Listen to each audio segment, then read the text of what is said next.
everyone, today this video is about AI, and more specifically I want to talk about the recent beef between OpenClaw and Anthropic. There was a lot of drama around their models and the way people were using them with OpenClaw, so Anthropic recently just pulled the trigger and banned OpenClaw completely. Since the beginning I've been working with OpenClaw and I absolutely love it. I have running business and a couple of startups on the side going on, which keeps me quite busy. You notice that I don't make many AI related videos. Well, I still make videos, but mostly I build with AI. I don't just simply talk about AI, and when I build quite big. I put a lot of time and effort into polishing things properly. It's just a tool for me. If you haven't heard about OpenClaw, you definitely should, because you are missing out. OpenClaw is basically an open source harness on top of AI, of any LLM. Why is this thing good? Because, well, it can automate everything on your local machine and even beyond it. It can run shell commands, manage files, install different tools, and access your email or calendar,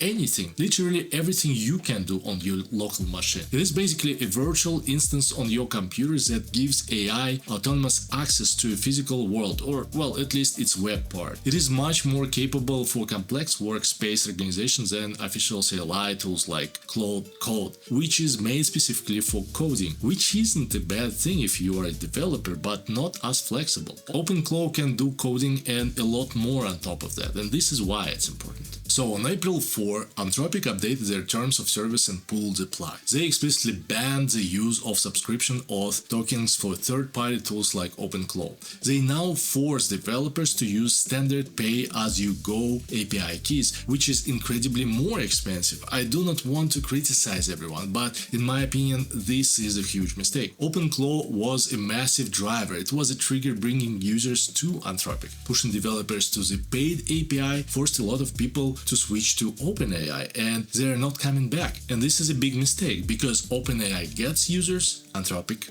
loses users. Here are my honest thoughts on Anthropic models. Sonnet was great for architecture and bug fixing for me, but my experience with Opus model was quite horrible, to be honest. A lot of people say that Opus is the strongest model, but I strongly disagree. Opus is a decent model, but it takes a lot of freedom to make things you didn't ask and does not follow rules strictly, which is a huge problem for autonomous agents. To be fair, Sonnet has the same energy and it forgets rules that you set just after a bunch of messages, but at least Sonnet finishes the code and it doesn't go further, because when Opus goes further, it breaks things badly. When it recovers them, it breaks them again, but other way around. I know it depends on your workspace, so this is very personal, but I didn't like Opus, yet I liked Sonnet. So when they banned the access to OpenClaw with Sonnet and Opus, what did I do? My go-to model right now is Gemini 3.1 Pro for general documentation and information and everything besides coding. But for heavy coding, I wanted something good, and I decided to try ChatGPT 5.4 Codex, and it blew me away. It's really good. First of all, coding-wise, it's on par with Sonnet, but most importantly, it follows your instructions completely and very precisely. If you tell it to create a ticket for every bug, it does that command every time. Anthropic models typically start losing instructions and memory coherence once you reach to 60 or 70% of their context window, or even earlier, because they get busy or something like that. So they kinda needed to be reminded every time. ChatGPT